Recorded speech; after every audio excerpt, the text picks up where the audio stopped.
Paulo Roberto Falcão, este é o nome do novo técnico do Internacional que deve mudar a má fase do Colorado, Diogo Botti.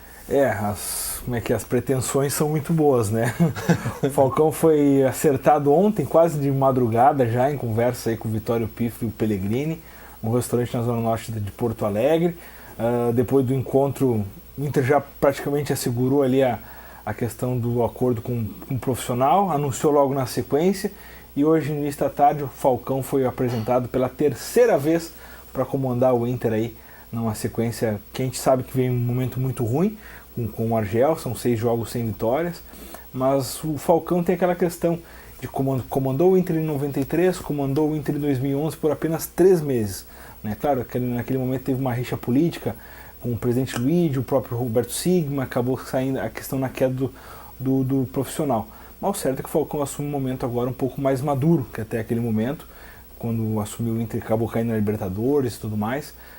Mas é um outro momento, uma outra realidade para ele mesmo, para o Inter.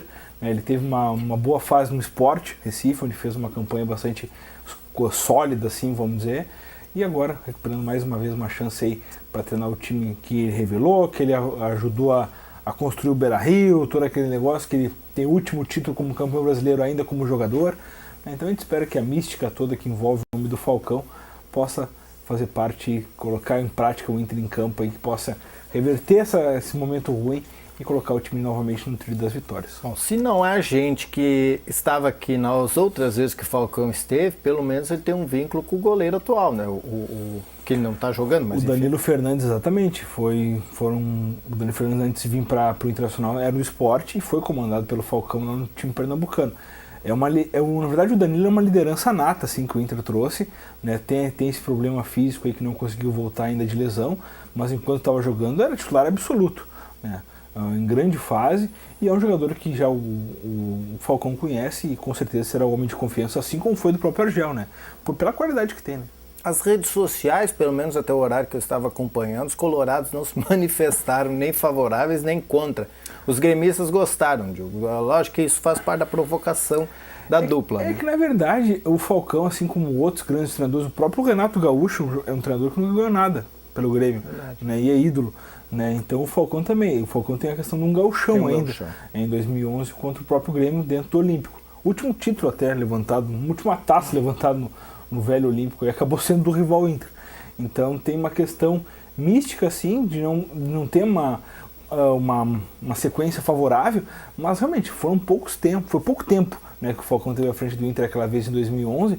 A gente espera agora que esse contrato pelo menos de 1 ano, até julho de 2017, não dá para esquecer que o Inter tem campanha eleitoral agora no final do ano, que muda o presidente, mas o certo é que tem tempo para trabalhar dessa vez o Falcão, e é uma competição diferente, né, que ele não tinha pego ainda, ele pegou apenas no primeiro semestre outra vez, e agora tem uma sequência de campeonato brasileiro aí para recolocar o Inter, de repente exigir reforços e tal, ver o grupo que o Inter tem alguns bons retornos aí, como a questão do Valdívia, o próprio Seiras, que ainda tem um problema físico aí, estreou apenas duas partidas e já foi queimado pelo Argel, tem a questão do Ariel também, que é o jogador de área. Então o Falcão tem o Falcão para treinar aí, e vamos ver o que ele consegue fazer com esse time do Inter. E ele já começou a trabalhar hoje, o treinamento de hoje à tarde já foi comandado pelo técnico Paulo Roberto Falcão, que tem uma pedreira agora pela frente, não só o próximo jogo, o próximo é a maior de todas, né? Que é 4 contra o Palmeiras, né, o líder, que ontem empatou com o Santos. Isso aí, o Inter tem o Palmeiras em casa, sai com a Ponte Preta, volta com o Corinthians, sai com o Cruzeiro.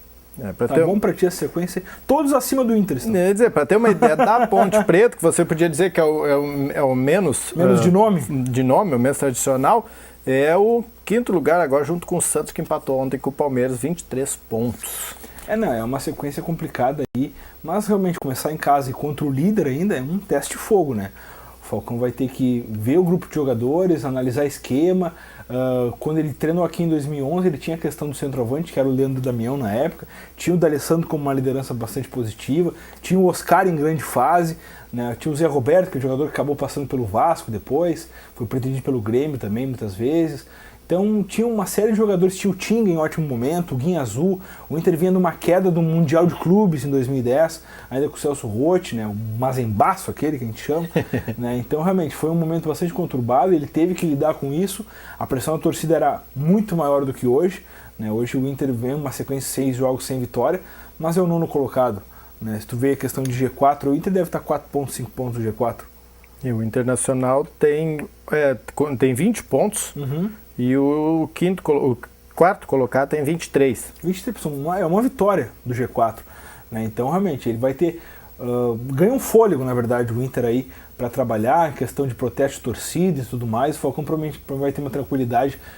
Esses 4 jogos, dá para se dizer que eu citei aí, que são bastante complicados, né? Mas o Inter precisa de recuperação até para não deixar qualquer pretensão de G4 ou até de título ainda escapar ainda no primeiro turno. Né? Não dá para comparar, lógico, o quão ídolo o Falcão é do Internacional e o Argel é, porque o Argel também tem histórico, tem história no Internacional, né? Mas a personalidade dos dois dá, porque vamos dizer que os dois são ídolos iguais do Internacional, mas o Falcão é diplomático, né?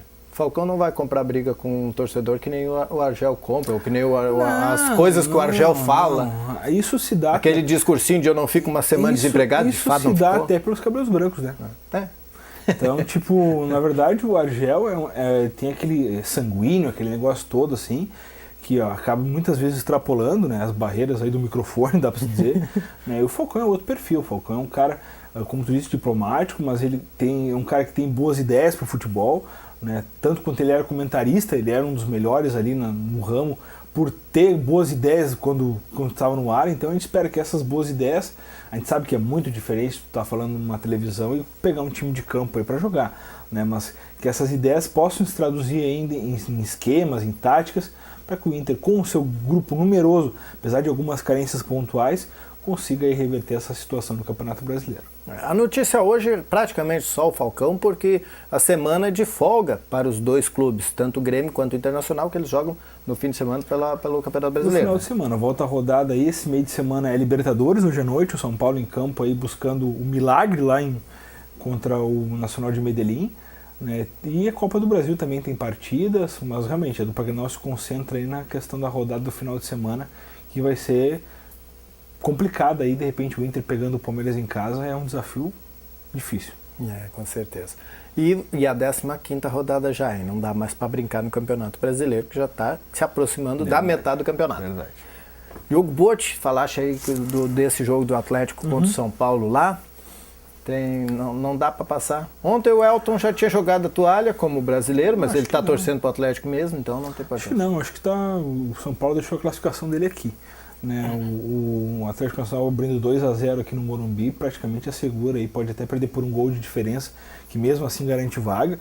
Né, é um time que está invicto jogando em casa nessa edição Libertadores e deve sim chegar à decisão aí com certa tranquilidade até contra o São Paulo, que mesmo tendo poupado jogadores no final de semana no Campeonato Brasileiro, vai com força máxima, mas não deve fazer frente ao time colombiano, que é muito bom de bola. Nós falávamos já em outras situações que esse time colombiano, por ter se destacado tanto na Libertadores, poderia se desmontar nesse período de janela, né? Perdeu o Copete, que jogou ontem já pelo Santos. Na verdade, foi o único jogador que saiu, né? Acabou apenas o atacante Copete acabou saindo, o resto da equipe está todo mantido. O Ibargüen, que é um grande jogador, um ponta direita de muita velocidade, muita movimentação, está mantido. Tem outros bons valores, principalmente na defesa, uma defesa bastante sólida do time do Nacional. Né? Realmente se credencia aí não só a decisão, até como título, caso mesmo que seja o Boca ou o Independente Del Valle, que está em vantagem também contra o Boca Juniors, mas a gente espera, eu acho que desse jogo do São Paulo pode estar saindo o campeão da Libertadores desse ano. Muito bem. E ontem à noite, terça-feira à noite, aconteceu mais um jogaço de futsal, agora lá na Serra, em Carlos Barbosa, entre a LAF e a CBF. Dessa vez a CBF levou a melhor. É verdade, depois do empate em 3-3 aqui em Lajeado pela Liga Nacional, dessa vez o jogo pela Série Ouro lá em Carlos Barbosa, o time da LAF estava bem mesmo, aí toma gol, né? Aquele negocinho, vai, tenta, acaba sofrendo gol. Aí a LAF buscou o empate, teve chance de virar a partida. Ainda a CBF tem um jogador expulso, lá ficou 2 minutos com um jogador a mais em quadra, não conseguiu fazer o seu gol. Chegou o empate, com 5 contra 5 já. Logo na sequência, quando era melhor em quadra, acabou tomando um contra-ataque aí.